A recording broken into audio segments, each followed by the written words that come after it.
네, 오늘 보실 말씀은 사도행전 6장 8절부터 15절까지 말씀입니다. 우리 화면을 보시면 되겠고요. 다 같이 그 자리에서 일어나셔서 우리에게 주시는 말씀으로 생각하면서 한 절씩 교독하겠습니다. 6장 8절 제가 먼저 읽겠습니다.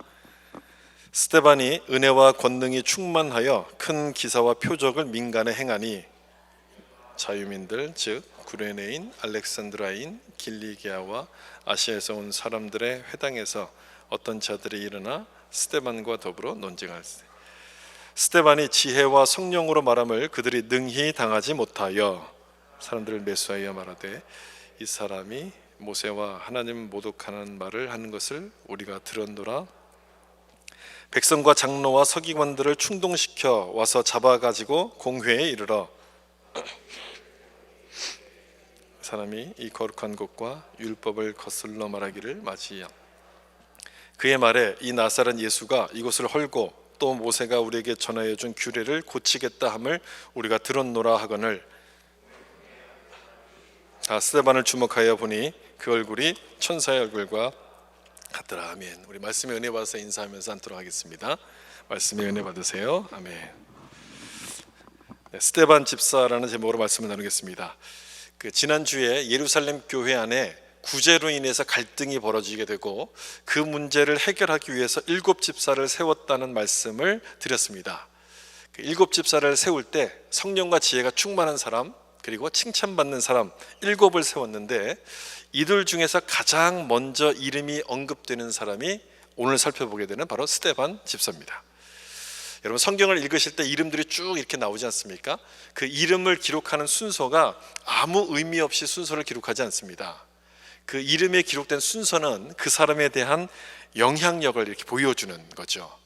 예수님의 12 제자를 기록할 때 가장 먼저 나온 사람이 누굽니까? 베드로 아닙니까? 베드로가 수제자였기 때문이고 리더였기 때문인데 스데반도 역시 마찬가지입니다.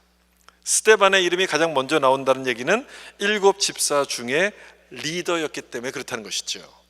다른 6 사람들도 물론 훌륭한 사람들이지만 특별히 스데반은 영성이나 리더십에 있어서 아주 탁월했다는 것을 보여주는 겁니다. 아까 본문에서 읽으셨던 것처럼 스데반은 천사 같은 얼굴을 가진 사람이었거든요.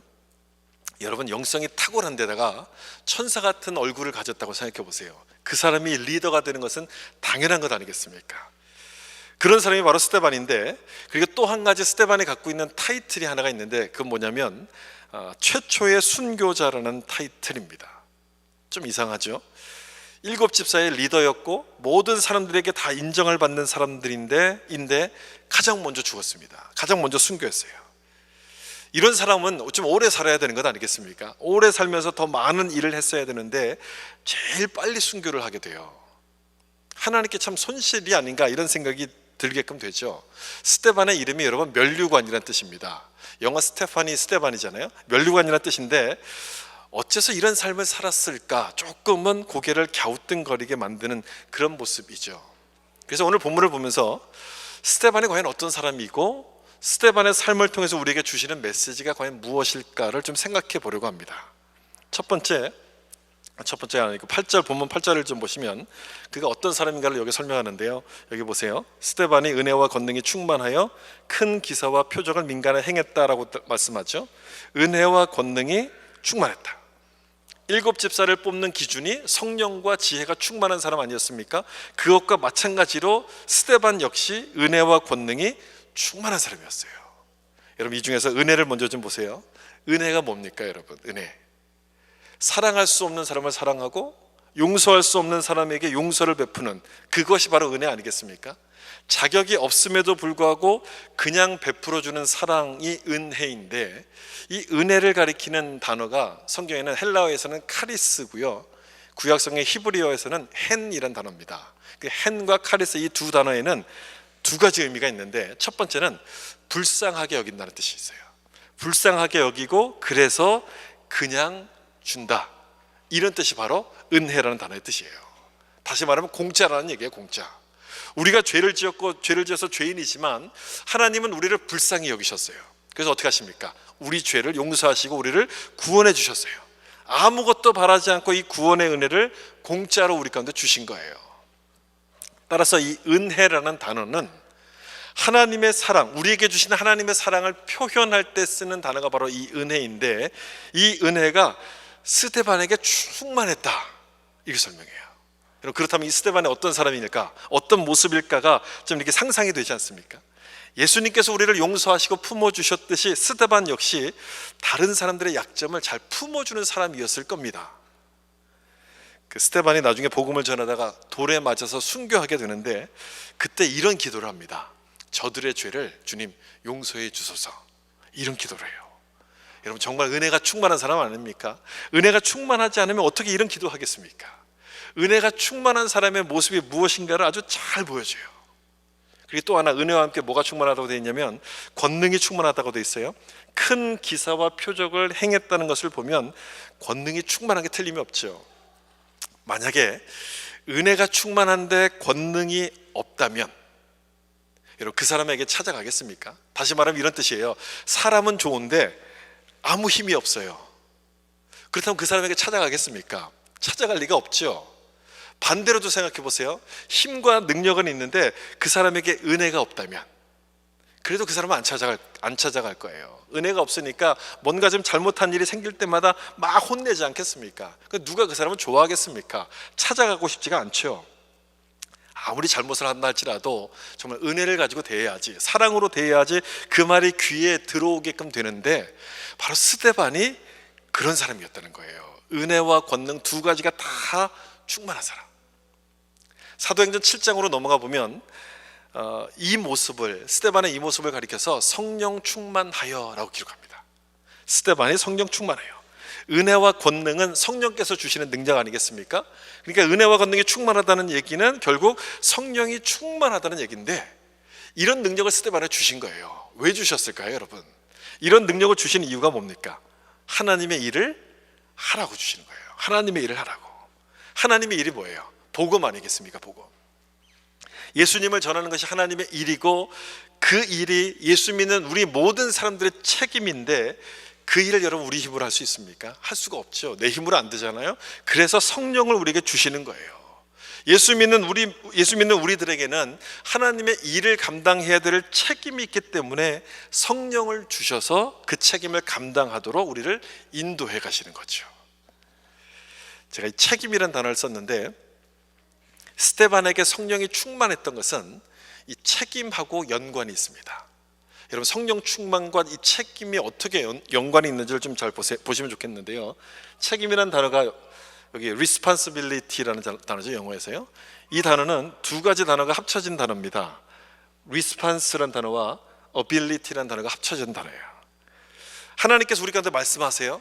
그 말씀에 대해서 우리는 응답을 해야 되잖아요. 순종할 것인가 말 것인가. 그 말씀에 대해서 우리가 응답하게 될 때 response 하는 거잖아요. 그때 그걸 할 수 있는 힘을, 어빌리티를 우리 가운데 주신다는 거예요. 하나님이 우리가 받은 책임, 하나님의 일이 바로 이런 것과 같다는 거예요. 근데 우리는 어떻게 생각합니까? 하나님, 난 할 수 있는 힘이 없어요. 나에게 힘을 먼저 주세요. 그럼 제가 하겠습니다. 우리는 그렇게 생각하잖아요. 난 순종할 능력이 없다라고 생각하는데, 여러분, 그게 아니라는 거예요. 리스판스를 먼저 하면, 반응을 먼저 하면 어빌리티, 순종할 수 있는 힘을 하나님이 우리 가운데 주신다는 거예요. 그게 바로 성령의 충만인데, 그렇다면 여러분, 성령 충만을 누가 받는 겁니까? 어떤 사람이? 순종하려는 사람이 성령 충만을 받는 거예요.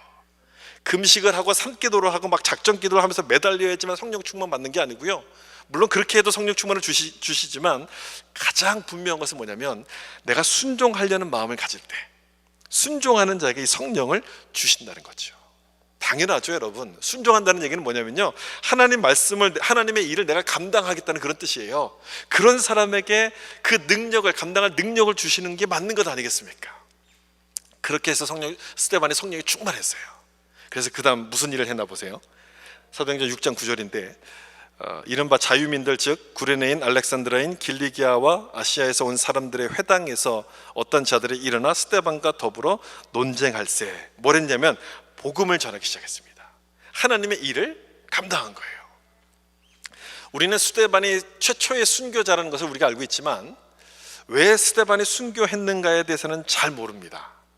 복음을 전하다 순교했다, 전도하다 순교했다, 이 정도로만 알고 있는데요, 여기에 그 이유가 나와요. 예수님의 십자가와 부활을 전했기 때문에 순교하게끔 돼요. 여러분, 여기 논쟁했다는 말이 나오잖아요. 더불어 논쟁할세. 논쟁했다는 얘기는요, 복음을 전하면서 그들과 충돌을 했다는 거예요. 충돌. 복음을 전하면 사람들에게 충돌이 일어나잖아요. 여러분, 복음이 뭡니까? 복음은 예수님께서 십자가의 죽으심으로 우리를 구원하셨고, 그 죽으신 예수님이 다시 부활하셔서 우리의 주가 되셨다는 것이 복음이에요. 이게 복음의 핵심이에요. 십자가와 부활의 복음의 핵심인데, 이 복음을 전하게 되면 반드시 부딪히는 문제가 있습니다. 이 당시에, 신약시대 초대교회 당시에 이 복음을 전하면 반드시 부딪히는 문제가 있었는데, 그 문제가 뭐냐? 성전이었어요. 성전 문제가 반드시 부딪혀요. 스데반이 중요한 사람인 것은요, 최초의 순교자이기 때문에 중요한 것도 있지만, 이 복음과 성전의 관계를 아주 명확하게 설교한, 명확하게 설명한 그의 설교 때문에 아주 중요한 사람입니다. 사도행전 7장에 가면 이제 스데반의 설교가 아주 길게 나오거든요. 그걸 읽을 때마다 야, 이렇게 설교를 길게 했냐, 설교가 너무 길다, 이런 생각들을 많이 하지만, 그 설교는요, 복음과 성전의 관계를 설명하고 있는 아주 명확한, 아주 중요한 설교예요. 스데반이 설교할 때 아브라함부터 시작하거든요. 근데 아브라함을 통해서 유대인들이 갖고 있었던 이 잘못된 성전관을 깨트려 줍니다. 하나님께서 아브라함을 부르시잖아요. 어디에 있던 아브라함을 부르십니까? 갈대아 우르에 있던 아브라함을 하나님이 불러서 믿음의 조상으로 삼으세요. 그 다음에 요셉을 언급해요. 요셉이 애굽의 종으로 팔려갔을 때 그 애굽에서도 하나님이 함께 하셨다는 것을 말씀하고, 그 다음에 모세를 설명하는데, 모세가 광야에 있을 때에도 하나님이 함께 하셨다, 이렇게 얘기합니다. 이 얘기를 하면서 강조하고 싶은 것은 뭐냐면, 하나님께서 갈대아 우르, 애굽, 광야에 있던 이들과 함께 하셨다는 것을 말하면서, 하나님은 성전에만 계신 분이 아니라는 것을 설명합니다. 여러분, 왜 이 얘기를 설명하겠습니까? 유대인들이 뭘 믿었기 때문에. 유대인들은 하나님이 성전에만 있다고 믿었어요. 성전에만 계신 하나님. 그래서 성전이 전부이다, 성전만 있으면 우린 절대 망하지 않는다, 이런 믿음을 가지고 있었어요. 유대인들은요, 성전 절대주의죠. 성전을 신봉하는 그런 믿음을 가지고 있었기 때문에 이런 이야기를 한 거예요. 그런데 스데반이 갑자기 예수를 믿으면 우리의 죄를 용서받고 하나님께서 우리를 구원하신다라고 말씀을 하는 설교를 하니까 아주 깜짝 놀란 거죠. 그럼 여러분, 예루살렘 성전이 뭐가 됩니까? 예루살렘 성전에서 드렸던 그 수많은 제사들이 다 뭐가 되는 겁니까? 소용 없어지는 것 아닙니까? 이것 때문에 막 논쟁이 벌어지기 시작해요. 다시 9절을 보시면 여기 자유민들, 즉 구레네인 이렇게 돼 있잖아요. 이 자유민들은 원래는 노예였다가 이제 풀려난 사람이에요. 풀려나서 자유하게 된 사람인데, 이 사람들이 자유인이 됐을 때 성전에 있었던 예루살렘에 와서 자기들끼리 회당을 만들어 놓고 예배를 드리기 시작했습니다. 그러니까 예루살렘에 온 것은 성전이 있었기 때문에 온 거거든요. 거기 와서 회당을 만들고 예배를 드렸다는 것은 이들이 성전에 대해서 갖고 있는 열정이 얼마나 뜨거운가, 그걸 보여주는 거예요. 풀려나자마자 와서 이제 회당을 만든 거예요. 뭐 구레네인, 알렉산드레, 길리기아, 아시아에서 온 사람들, 여러 사람들이 쭉 나오잖아요. 이들이 각자 자기들끼리 회당을 만들어 놓고 거기서 예배를 드렸는데, 이 사람들은 율법을 신봉하는 골수 유대인들입니다. 유대인 아주 골수 분자들이에요. 그 중에서 길리기아라고 되어 있어요. 여러분, 길리기아 하면 딱 떠오르는 사람 없습니까? 길리기아 다소에서부터 한 사람이 딱 나오잖아요. 출신 아주 유명한 사람, 바울이라는 사람이 나와요. 나중에 사울이라고 이름이 바뀌는 이 바울이 나오게 되는데, 바로 이 길리기아 다소가 바로 바울의 고향이고, 여기는 가말리엘이 가르치던 아주 정통 랍비들, 정통 바리새인들이 있던 곳이에요. 이런 사람들하고 지금 논쟁이 막 벌이고 있는 중이거든요. 구절을 잘 보시면 여기에서 온 사람들의 회당에서 이렇게 돼 있어요. 그러니까 회당이 하나가 아니고요, 다 이렇게 각자 있었다는 거예요. 다 자기들끼리 회당을 이렇게 만들어 놓고 예배하고 있었는데, 거기에 스데반이 거기를 가서 논쟁이 벌어졌다는 얘기예요. 그 말은 스데반이 이들의 회당을 하나씩 찾아다니면서 복음을 전했다, 이 얘기인 거예요. 결국 이 일로 말미암아 스데반은 순교하게 되지만, 여러분, 여기서 보여지게 되는 스데반의 모습은 어떤 모습입니까? 복음에 대한 책임을 아주 감당하기 위해서 열심을 내고 있는 그 모습 아닙니까? 복음에 대해서 책임을 감당하는 그 모습을 여기서 보여줘요. 예루살렘 교회가 7집사를 뽑았던 것은 무엇 때문에 그걸 뽑았습니까? 이 사람들을요, 사도들이 말씀과 기도에만 전념할 수 있도록 하기 위해서 이 사람들을 뽑은 거잖아요. 나머지 일을 하도록 하기 위해서. 나머지 일, 구제, 재정, 행정 이런 것들을 하기 위해서 이 사람들을 뽑았는데 스데반은 지금 뭘 하고 있습니까? 회당에 다니면서 복음을 전하고 있어요. 여러분, 그렇다고 해서 구제와 재정 일을 소홀히 했을까요? 아니겠죠? 그건 아니죠. 그것만 가지고 자기 책임을 다했다고 생각하지 않았다는 것을 지금 여기서 보여주는 거예요. 그것 갖고는 뭔가 좀 부족하다. 전도는 사도들에게만 주신 책임이 아니라 예수를 믿는 모든 사람들에게 주신 책임이라는 것을 이 스데반이 알았기 때문에 그 일에도 열심을 냅니다. 근데 보세요, 이렇게 열심을 내는 스데반에게 어떻게 하시나? 6장 10절, 스데반이 지혜와 성령으로 말함을 그들이 능히 당하지 못하여. 스데반이 하나님의 일에 순종하려고 할 때 감당할 능력을 주십니까? 안 주십니까? 주셨어요. 지혜와 성령으로 말함을, 성령 충만 주셨다는 것을 여기 기록해요. 스데반을 아무도 당하지 못하는 거예요. 여러분, 얼마나 신이 났겠어요.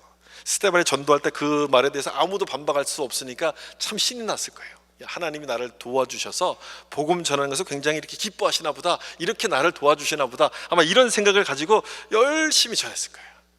그런데 여기서 문제가 벌어지기 시작합니다. 논쟁에서 이들이 지잖아요. 지니까 그냥 있을 수가 있습니까? 없죠. 거짓 증인을 내세워서 스데반을 고소합니다. 여러분, 이 사람들이 어떤 사람이라고 그랬어요? 유대인 골수 분자들이라고 그랬잖아요. 이 골수라고 불리는 사람들이 얼마나 무서운지 여러분 잘 아시죠? 이 사람들이 왜 무섭습니까? 말이 안 통해서 무서워요. 이들은요, 대화가 통하면 그래도 뭔가 좀 이렇게 흘러가는 게 진척되는 게 있잖아요. 근데 말이 안 통하니까 어떤 근거를 대도 다 무시하고 자기 할 말만, 자기 주장만 내세워요. 그런 사람들에게 지금 스데반이 고소를 당했으니 그 다음 어떤 결과가 벌어질지는 뻔한 것 아니겠습니까? 지금 스데반이 당하고 있는 이 과정은요, 예수님이 고난을 당하셨던 과정과 똑같은 과정을 지금 밟아가고 있습니다. 여러분, 이렇게 거짓 고소를 예수님이 당하신 다음에 마지막에 십자가에서 죽으시지 않았습니까? 그렇다면 스데반이 생각을 해야 되겠죠. 야, 지금 예수님 과정과 똑같은 길을 내가 밟아가고 있구나, 이러다가 죽을 수도 있겠구나, 큰일 나겠구나, 여기서 그만하자, 여기서 멈추자, 물러섰어야 했는데 스데반은 물러서지 않아요. 계속 가요. 물러서지 않아요. 고소를 당함에도 불구하고 당당하게 복음을 전하게 됩니다. 그 복음을 전했던 내용이 사도행전 7장에 나오는 그 긴 설교의 내용이에요. 바로 그 상황 속에서 했던 설교의 내용이 바로 사도행전 7장이에요. 성전을 목숨처럼 여기는 사람들 앞에서 성전이 아니라 예수님의 십자가를 믿어야 합니다, 이렇게 막 소리쳐서 선포한 거예요. 의무감에서 이렇게 했을까? 의무감에서 했다고 생각하지 않습니다. 여러분, 의무감에서 하는 것들은요, 이렇게 열심히 할 수 없는 것 아닙니까? 평상시에서 아무 문제가 없을 때는 의무감으로 할 수가 있는데, 이렇게 체포를 당해서 죽을지도 모르는 상황이 벌어진다면 의무감이 어디 있습니까? 그냥 나살기 바빠 도망가겠죠. 그런데 이런 상황에서 스데반은 복음을 전합니다. 그건 도대체 뭡니까? 의무감으로 전한 것이 아니면 뭐겠습니까? 소명감 아니겠습니까? 하나님이 나를 불러서 이것을 하라고 맡기셨다, 이런 소명감이 있었기 때문에 불리하고 위급한 순간임에도 불구하고 복음을 전했을 거예요. 스데반에게서 발견한 또 다른 모습은 바로 이거예요. 소명감이에요. 소명감. 내가 하는 일이 그저 그냥 시시한 일로 끝나는 것이 아니라 만왕의 왕이신 하나님께서 나에게 맡기신 일, 그것을 깨닫고 하나님이 나에게 맡겨주셨다는 그 사명을 깨닫고 그 일에 순종하는 거예요. 그래서 그의 삶은 비록 짧았지만 면류관이란 이름처럼 하나님께 칭찬받는 삶이 되는 겁니다. 소명감 때문에. 여러분, 소명감이라는 것이 꼭 복음을 전하는 일에만 나타나는 것인가? 그렇지는 않습니다. 옛날 청교도들은요, 자신이 가진 직업을 가리켜서 소명, vocation이라고 불렀어요. 자기가 하는 직업이 소명이에요. 콜링이라는 뜻도 있고요, 소명, vocation, 나에게 맡기신 일, 그렇게 이름을 정해서 불렀습니다. 무엇을 하든지 그 일이 하나님이 나에게 맡기신 소명이라고 이렇게 믿었던 거예요. 그런 마음을 갖고 최선을 다하고 열심히 했을 때 그 모습을 보면서, 야, 하나님 믿는 사람은 다르구나, 이런 말을 듣게 되는 것이고 하나님께 영광이 되기 때문에 그렇게 했다는 거예요. 무슨 일을 하든지 소명, 이렇게 받아들인 거죠. 요즘처럼 코비드로 인해서 몸과 마음이 힘들어진 이런 상황 가운데서는 이런 소명감이 더 중요하다고 생각해요. 밴쿠버에 나오는 그 신문을 보니까 코비드 때문에 정신 상담을 받는 사람들의 숫자가 아주 엄청나게 많이 늘어났다 그래요. 아무래도 그렇지 않겠습니까? 만남이 줄어들고 사람들과의 교제가 없다 보니까 고립감을 느끼겠죠. 무기력함을 아마 느낄 겁니다. 그런데 여러분, 이럴 때일수록 뭐가 중요하겠습니까? 이럴 때일수록 중요한 것은요, 내 삶이 하나님이 나에게 주신 소명이라고 기억하는 게 중요해요. 내 삶은 그냥 흘러가는 시간들이 아니고 그냥 그저 그런 일들이 아니라 하나님이 나에게 맡기신 소명이라고 기억하는 게 참 중요해요. 여러분 삶이 참 무기력하다고 느껴지고 무슨 의미가 있는가, 아무런 재미를 느끼지 못한다면 여러분 다시 한번 생각해 보세요. 이 내 삶이 하나님이 나에게 맡기신 소명이다, 나를 부르시고 이 일을 하라고 나에게 맡기신 것이다 라고 생각을 해보세요. 무슨 일을 하는가보다 더 중요한 것은요, 누구를 위해서 하는가 하는 이 부분이 중요한 거예요. 내가 하는 일이 하나님을 위한 일이고 하나님이 기뻐하시는 일이라는 것을 기억한다면 대충 할 수가 없죠. 여러분, 마지못해서 하겠습니까? 아니죠. 의무감으로 하는 것이 아니라 소명을 가지고 하게 되고 그 모습을 통해서 예수님이 전해지게 되는 거예요. 바로 이 모습이 성령 충만의 모습이고 우리가 스데반을 통해서 기억해야 될 모습임을 여러분 기억하시길 바랍니다. 6장 11절부터 13절 보시면 제가 읽어드릴게요. 사람들을 매수하여 말하게 하되 이 사람이 모세와 하나님을 모독하는 말 하는 것을 우리가 들었노라 하게 하고 백성과 장로와 서기관들을 충동시켜 와서 잡아가지고 공회에 이르러 거짓 증인들을 세우니 이르되 이 사람이 이 거룩한 곳과 율법을 거슬러 말하기를 맞이 아니하는도다. 아멘. 정상적인 방법 가지고는 스데반을 이길 수 없다는 것을 깨닫게 되자 두 가지 방법을 썼는데요. 첫 번째가 사람을 매수합니다. 매수해서 거짓 증인을 하도록 만듭니다. 스데반이 하나님을 모독했다 이렇게 거짓말로 증언하게끔 하죠. 그렇게 되면 스데반이 신성 모독죄에 대한 판결을 받게 될 것이고 이 사람을 제거할 수 있게 되는 거예요. 거짓 증인을 내세워요. 근데 여러분, 이 사람들이 어떤 사람들이에요? 고소하는 사람들이요, 유대 율법을 아주 따르는 아주 그냥 골수 분자들 아닙니까? 율법을 신봉하는 사람들 아닙니까? 그런데 거짓 증인을 내세워요. 이게 말도 안 되는 일인 거예요. 율법에서는 거짓 증인을 아주 금하고 있어요. 철저하게 금하고 있거든요. 근데 율법을 따른다는 사람이 율법을 어겨가면서 스데반을 지금 거짓말을 고소해요. 이 사람들이 정말 따르는 게 뭡니까? 율법입니까? 자기 신념이겠습니까?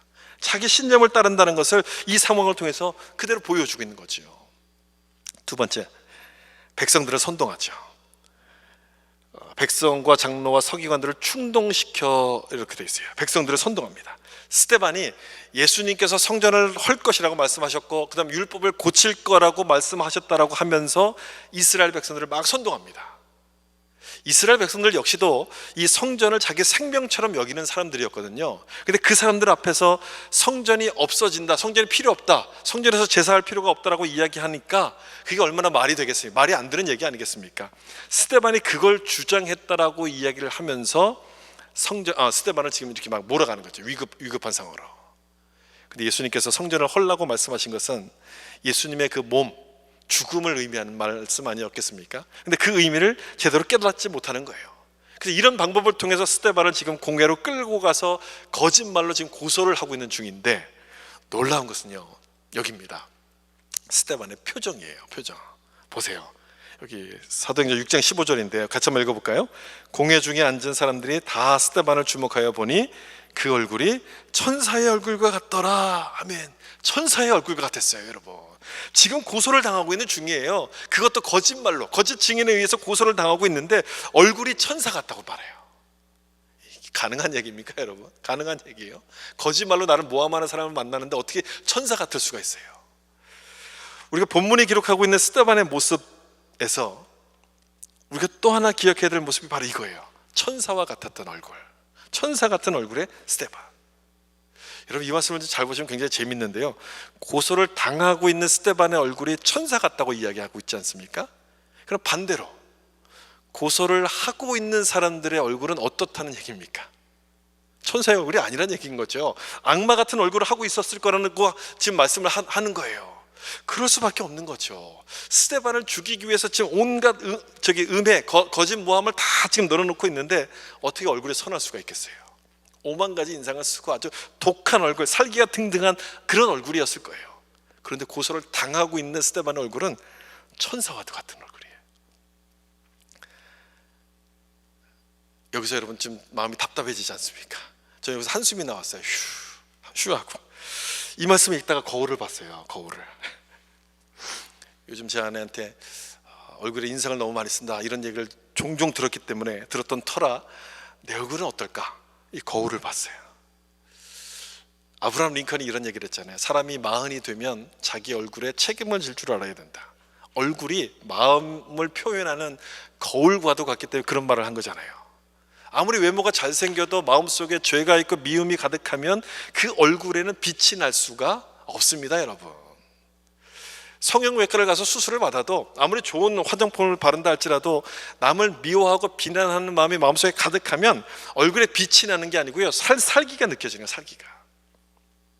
지난주 새벽기도 본문 중에 디모데전서 6장 말씀이 있었는데 거기 돈을 사랑함이 일만하게 뿌리다 이런 말씀이 나와요. 그 말씀대로 하나님보다 돈을 더 사랑한다면 그 사람 얼굴에 여러분 무슨 표정이 뭐가 나타나겠습니까? 욕심이 나타나지 않겠습니까? 욕심이 나타날 거예요. 요즘 넷플릭스를 통해서 가장 우리 한국 드라마가 막 인기를 끌고 있어요. 오징어 게임이라고. 아마 보신 분들도 계실 거예요. 저는 내용을 보지 않았는데 그냥 설명만 봤어요. 거기는 돈을 쫓아가고 있는 사람들의 모습 아닙니까? 사람을 넘어뜨리고 죽여서라도 그 돈을 또 받아내는 것이 이런 게임들인데, 돈을 쫓아가는 그 사람들의 얼굴에서 여러분 빛이 나겠습니까? 천사 같은 얼굴일까요? 드라마에서 어떻게 표현했는지 저는 잘 보지를 않아서 모르겠는데 빛이 날 수가 없을 거예요. 빛이 나는 모습으로 표현할 수가 없을 거예요. 우리가 무엇을 생각하고 무엇을 따라가는가에 따라서 얼굴이 달라지는데 여러분의 얼굴은 어떠십니까? 저는 그런 생각하면서 거울을 본 거예요. 그런 생각하면 스데반의 얼굴이 천사 같다고 하니까 그런 생각과 막 이게 막 복잡해지면서 막 한숨이 나고 답답해진 거예요. 여러분 얼굴은 어떠세요? 스데반처럼 천사의 얼굴입니까? 아니면 살기가 등등한 아주 무서운 얼굴입니까? 천사의 얼굴이 되어야 되잖아요. 우리가 천사의 얼굴이 되어야 되는데 제가 방법을 하나 알려드릴까요? 천사의 얼굴이 되는 방법이 하나가 있어요. 그게 뭐냐면 오늘 불렀던 찬양 저 높은 곳을 향하여 처럼 주님을 바라보셔야 됩니다. 그럼 천사의 얼굴이 돼요. 주님을 바라보셔야 돼요. 여기 2절 가사를 제가 적어놨는데요, 2절 보시면 괴로움과 죄가 있는 곳 나 비록 여기 살아도 빛나고 높은 저곳을 날마다 바라봅니다. 빛나고 높은 저곳을 날마다 바라봅니다.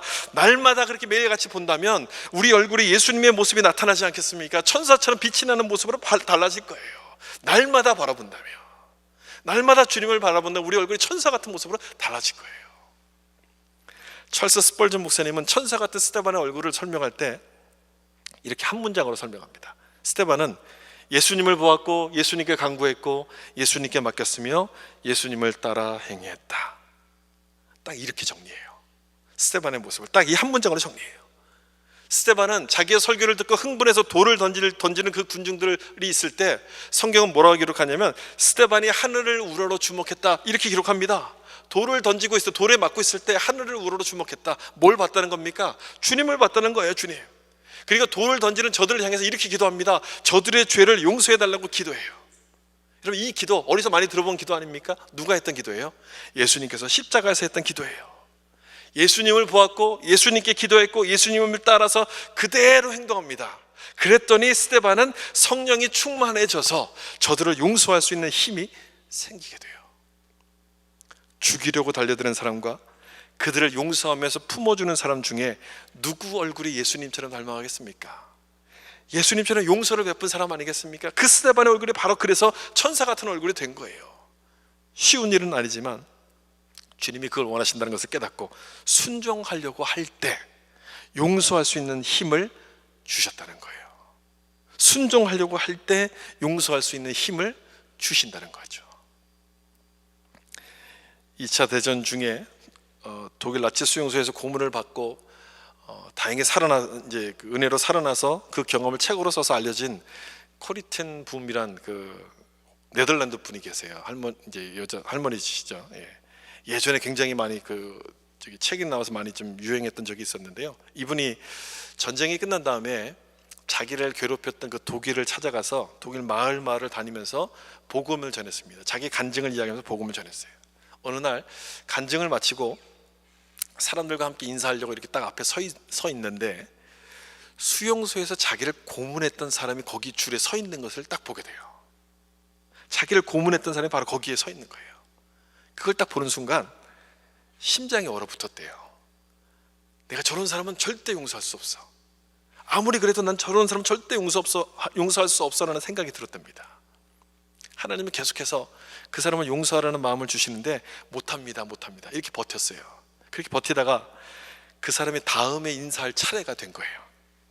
어떻게 해야 됩니까? 할 수 없잖아요. 근데 그때 이런 생각이 들었대요. 하나님이 나에게 물어보시는 것은 용서할 수 있느냐가 아니라 용서하라는 하나님 명령에 순종할 것인가, 이걸 물어보시는구나, 이런 생각이 들었대요. 용서하라는 명령에 순종할 것인가를 물으신다는 생각이 들었대요. 그래서 정말 용서할 마음이 없었지만 하나님이 원하시면 그냥 순종하겠습니다 이렇게 생각을 하고 손을 내밀었대요. 근데 이상한 일이 일어났죠. 손을 딱 내밀고 그 사람을 끌어안는 순간 주님께서 진심으로 이 사람을 용서할 마음을 주셨다는 거예요. responsibility, 그 단어를 여러분 생각해 보세요. 하나님 말씀은 우리가 뭔가, 예수님의 그 말씀, 하라고 하시는 그 말씀은 우리가 감당할 책임을 의미하는 것 아닙니까? 힘을 주시면 우리는 하겠습니다라고 자꾸 이야기하는데 그게 아니라는 것이죠. 리스폰스 하면 그 말씀에 우리가 순종으로 반응하면 그걸 할 수 있는 어빌리티를 주는 거예요. 힘을 주시는 거예요. 바로 그걸 깨닫게 되는 거예요. 이 사람이요, 저 사람은 용서할 수 없는 사람이고 저 사람은 사랑할 수 없는 사람이라고 우리는 막 이야기를 해요. 물론 그 사람이 한 일을 보면 우리가 그렇게 생각할 수 있지만 우리가 주님께 받았던 은혜를 생각해 보면, 그걸 생각하지 말고, 그 사람이 한 걸 생각하지 말고 내가 주님께 받은 은혜를 생각해 보면 사랑할 수 없는 사람은 없는 거죠. 용서하지 못할 사람도 없는 거예요. 나를 보면 할 수 없지만 주님을 보면 할 수 있는 거예요. 주님을 보면 할 수 있어요. 그래서 천사의 얼굴이 되는 거죠. 스데반도 자기에게 돌을 던지는 그 사람들을 어찌 인간적으로 용서할 수 있겠습니까? 근데 주님을 보고 주님께 맡겼을 때 용서할 수 있는 힘을 주시는 거예요. 먼저 순종하자 은혜와 권능이 충만해져서 예수님이 하신 것처럼 자기를 죽이려는 그 사람들을 용서할 수 있는 힘이 생기고 그들을 용서하게끔 됩니다. 혹시 여러분 순종하지 못해서 고민하고 계신 분들이 있습니까? 내가 순종할 수 없다고 생각해서 참 힘들어하고 있는 분들이 계신다면 한번 해보시면 좋겠어요. 먼저 여러분 반응해 보세요. 반응하시면 하나님이 힘을 주실 거예요. 나에게 그렇게 순종할 때 성령 충만의 능력을 주시는 그런 경험들을 여러분 하게 될 겁니다. 그렇게 한번 꼭 해보세요. 그렇게 해서 스데반은 순교하게 돼요. 스데반의 인생을 한마디로 표현한다면 짧고 굵게가 아닐까. 예전에는 짧고 굵게가 아니라 가늘고 길게 살자, 이런 말들이 막 유행했어요. 제가 어렸을 때 아마 그런 말들이 유행했던 기억이 나요. 그리고 그 다음에 나왔던 말이 뭐냐면 굵고 길게 살자, 이런 말이 유행했어요. 여러분 아무리 굵고 길게 산다 할지라도 예수님이 원하지 않는 삶이라면 무슨 의미가 있겠습니까? 무슨 소용이 있겠습니까? 지난번 철로 역장을 나눌 때 말씀을 드린 것처럼 예수 믿는 우리들의 삶은요, 천성을 향하는 순례자 아닙니까? 순례자의 삶이에요. 우리 삶은요. 여러분 순례자에게 있어서 제일 중요한 것은 뭡니까? 방향이에요. 방향. 어디로 가고 있는가? 방향이에요. 내가 얼마나 오래 살았는가, 얼마나 부하게 살았는가, 그것보다 더 중요한 것은 어떻게 살았고 무엇을 하며 살았고 어디로 향해서 살았는가, 그 부분이 중요하다는, 그게 짧게 살았다 할지라도 주님이 원하시는 삶을 살았다면 그게 바로 우리에게 주신 축복이고 그보다 귀한 삶이 어디 있겠습니까? 여러분 그렇게 믿으십니까? 이게 우리들의 믿음인 거예요. 그게 바로 축복인 거예요. 왜 축복인지 아십니까? 제가 말씀드릴까요? 왜 축복이냐면 이 말씀을 보세요. 사도행전 7장 56절에 보시면 같이 한번 읽어볼게요. 말하되 보라 하늘이 열리고 인자가 하나님 우편에 서신 것을 보노라 한데, 스데반이 지금 순교하기 바로 직전에 상황을 지금 얘기하는 건데요, 하늘이 열리는 걸 봤어요. 하나님의 영광을 봤다는 거예요. 하늘의 영광을 본 것이요, 그리고 예수님께서 자기를 받아주시려고 일어선 것을 보았다고 지금 돼 있어요. 성경에서는요 예수님께서 하나님 우편에 앉으셨다라고 기록합니다. 우리가 아침에 예배 때 이제 외우는 사도신경도 보면 예수님께서 하나님 우편에 앉으셨다고 기록하는데 여기를 보면 일어나셨다고 돼 있어요. 일어나셨다. 왜 일어나셨을까요? 스데반을 받아주려고. 죽기까지 순종하는 그 모습을 보시고 예수님께서 얼마나 귀하게 보셨으면 벌떡 일어나서 어서 와라 어서 와라 이렇게 받아주시는 거예요. 그리고 마지막 7장 60절 보시면 이런 말씀이 나오죠. 이 말씀도 우리 같이 한번 읽어볼게요. 무릎을 꿇고 크게 불러 이르되 주여 이 죄를 그들에게 이 말을 하고 자니라, 이 말을 하고 자니라, 이렇게 끝을 맺습니다. 죽었다가 아니라 잠들었다. 예수 믿는 우리들에게는 죽음이 끝이 아니라 새로운 시작이기 때문에 잠들었다, 이렇게 표현합니다. 여러분, 그래서 짧게 산다 할지라도 주님이 원하시는 삶을 사는 것이 축복이라고 말씀을 드리는 거예요. 짧고 길고는 크게 중요한 게 아니에요. 주님이 원하시는 삶을 사는 게 축복인 거예요. 우리 눈에는 스데반의 삶이 너무 짧았다, 너무 빨리 순교해서 참 이상하게 보일 수도 있지만, 여러분 이렇게 한번 봐보세요. 이 스데반의 죽음이 예수님의 죽음을 그대로 따라가고 있다는 것을 좀 생각해 보세요. 예수님의 모습을 그대로 따라가고 있어요. 예수님은 성문 밖에서, 예루살렘 성문 밖에서 죽으셨는데 스데반도 똑같이 성문 밖에서 죽어요. 예수님은 기도하시면서 죽으셨는데 스데반도 기도하다 죽고 예수님처럼 용서하면서 죽습니다. 우리의 소원은 뭡니까? 우리의 소원은 물론 통일이지만 우리 예수 믿는 우리들의 소원은 예수님을 닮는 것 아닙니까? 예수님을 닮는 것이 우리의 소원인데 죽음까지도 예수님을 닮아갈 수만 있다면 여러분, 그보다 귀한 축복이 어디 있겠어요? 그보다 아름다운 일이 어디 있겠어요? 스데반이 오래 살았더라면 더 많은 일을 했겠죠. 더 많은 일을 했겠지만 그의 죽음이 최초의 순교자라는 이름을 얻게 되고 그의 이름처럼 하나님이 기억하시는 영광의 면류관이 된 것은 그가 일찍 죽었지만 그의 죽음으로 말미암아 더 많은 열매들을 맺게 되게끔 되기 때문입니다. 스데반의 순교로 그 다음에 등장하는 사람이 누군지 아십니까? 사울이 등장해요. 나중에 바울이라는 이름으로 바뀌게 되는 사울이 등장하게 되고 예루살렘에 불어닥치는 그 핍박으로 인해서 그리스도인들이 흩어지면서 복음이 이제서야 열방으로 막 전해지기 시작합니다. 그러므로 스데반의 죽음은 하나님의 뜻을 이루는 것이었고 하나님의 영광을 위한 거룩한 죽음이었기 때문에 성경은 잠들었다, 이렇게 표현해요. 축복이었다는 거예요. 그에게 주신 영광이었다는, 은혜였다는 거예요. 잠들었다, 그렇게 기록해요. 스데반을 보면서 나도 저렇게 살면 얼마나 좋을까, 이런 생각이 들었어요. 우리가 일찍 순교하자 이런 뜻이 아니고요, 예수님을 바라보면서 그 죽음까지도 예수님을 따라갈 수만 있다면, 내가 그런 인생을 살아갈 수만 있다면 우리 얼굴이 얼마나 달라질까, 이런 생각을 했던 거예요. 이런 생각. 여러분, 어떻게 달라지겠습니까? 우리 얼굴이요, 참 놀랍게 달라지지 않겠어요? 천사의 얼굴처럼 달라지지 않겠습니까? 날 기억하는 그 많은 사람들에게 저 사람은 정말 주님을 사랑했던 천사 같은 사람이었어 라고 기억이 될 거예요.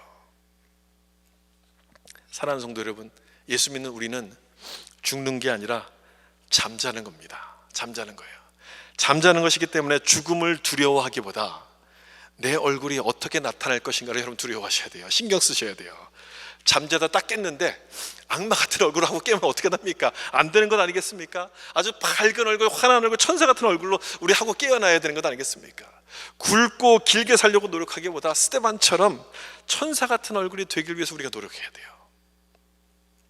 그렇게 하셔서 주님을 바라보며 주님을 닮아가는 스데반과 같은 삶을 살 수 있기를 예수님의 이름으로 축원합니다. 기도하겠습니다.